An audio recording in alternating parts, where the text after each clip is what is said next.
नमस्कार। आप सभी का हार्दिक अभिनंदन। आइए पद्म पुराण के उत्तरखंड के प्रथम अध्याय का पाठन आरंभ करते हैं। ओम श्री परमात्मने नमः। संक्षिप्त पद्म पुराण उत्तरखंड। नारद महादेव संवाद, बद्रिकाश्रम तथा नारायण की महिमा। अज्ञानति मिरांधस्य ज्ञानांजशलाकया चक्षुरुन्मीलितं यन तस्मै श्री गुरुवे नमः।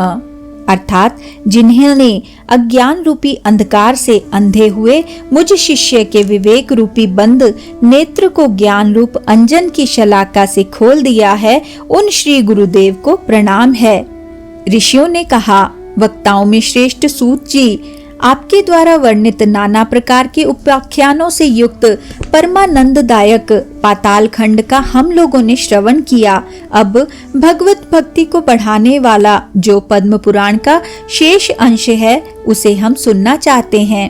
गुरुदेव कृपा करके उस अंश का वर्णन कीजिए।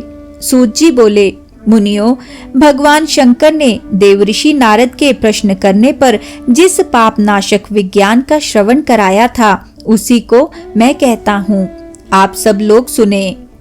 एक समय की बात है, भगवान के प्रिय भक्त देवऋषि नारद जी लोक लोकांतरों में भ्रमण करते हुए मंदरांचल पर्वत पर गए। वहाँ भगवान शंकर से अपनी कुछ मनोगत बातों को पूछना ही उनकी यात्रा का उद्देश्य था। भगवान उमानाथ उस पर्वत पर विराजमान थे। नारद जी ने उन्हें प्रणाम किया और उनकी आज्ञा से उन्हीं के सामने वे एक आसन पर बैठ गए।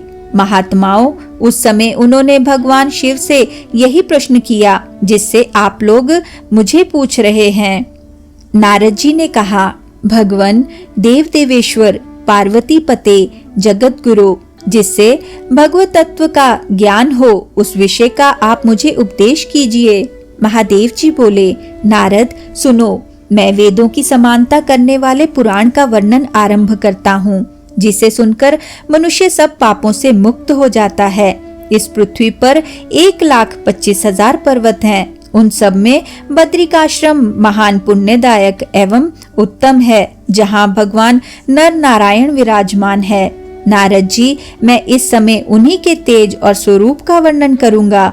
ब्रह्मन हिमालय पर्वत पर 2 पुरुष हैं, जो क्रमशः नर नारायण के नाम से विख्यात हैं। उनमें एक तो गौर वर्ण के हैं और दूसरे श्याम वर्ण के। श्याम वर्ण वाले पुरुष ही नारायण हैं। ये इस जगत के आदि कारण और महान प्रभु हैं। इनके 4 भुजाएं हैं। ये बड़े ही शोभा संपन्न हैं। इनके 2 रूप हैं, व्यक्त और अव्यक्त, साकार और निराकार।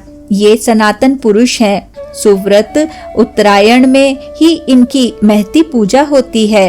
प्राय 6 महीनों तक इनकी पूजा नहीं होती, क्योंकि जब तक दक्षिणायन रहता है, इनका स्थान हिम से आच्छादित रहा करता है। अतः इनके जैसा देवता न अब तक हुआ है और न आगे होगा। बद्रिकाश्रम में देवगण निवास करते हैं। वहाँ ऋषियों के भी आश्रम है। अग्निहोत्र और वेद पाठ की ध्वनि वहाँ सदा श्रवण गोचर होती रहती है। भगवान नारायण का दर्शन करना चाहिए। उनका दर्शन करोड़ों हत्याओं का नाश करने वाला है। वहाँ अलकनंदा नाम वाली गंगा बहती है। उनका स्नान करना चाहिए। वहाँ स्नान करके मनुष्य महान पाप से मुक्त हो जाता है। उस तीर्थ में संपूर्ण जगत के स्वामी भगवान नारायण सदा ही विराजमान रहते हैं। एक समय की बात है, मैंने 1 वर्ष तक वहाँ बड़ी कठोर तपस्या की थी। उस समय भक्तों पर कृपा करने वाले भगवान नारायण, जो अविनाशी अंतर्यामी साक्षात परमेश्वर तथा गरुड़ के से चिन्ह वाली ध्वजा से युक्त हैं, बहुत प्रसन्न हुए और मुझसे बोले, सुव्रत, कोई वर मांगो। देव, तुम जो जो चाहोगे वह सभी मनोरथ मैं पूर्ण करूंगा। तुम कैलाश के स्वामी साक्षात रुद्र तथा विश्व के पालक हो। तब मैंने कहा, जनार्दन, यदि आप वर देना चाहते हैं तो मुझे 2 वर प्रदान कीजिए। मेरे हृदय में सदा ही आपके प्रति भक्ति बनी रहे और देवेश्वर, मैं आपके प्रसाद से मुक्तिदाता हूँ। इसी के साथ आज के इस सुंदर पाठन को हम यहीं पे विराम देते हैं।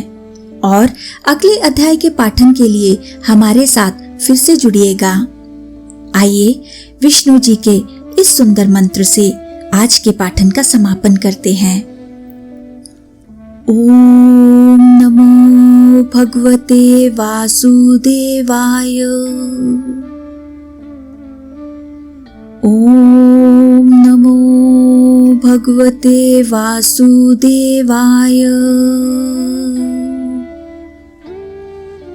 ओम नमो भगवते वासुदेवाय। ओम नमो भगवते वासुदेवाय। ओम नमो भगवते वासुदेवाय। ओम नमो भगवते वासुदेवाय। ओम नमो भगवते वासुदेवाय। धन्यवाद।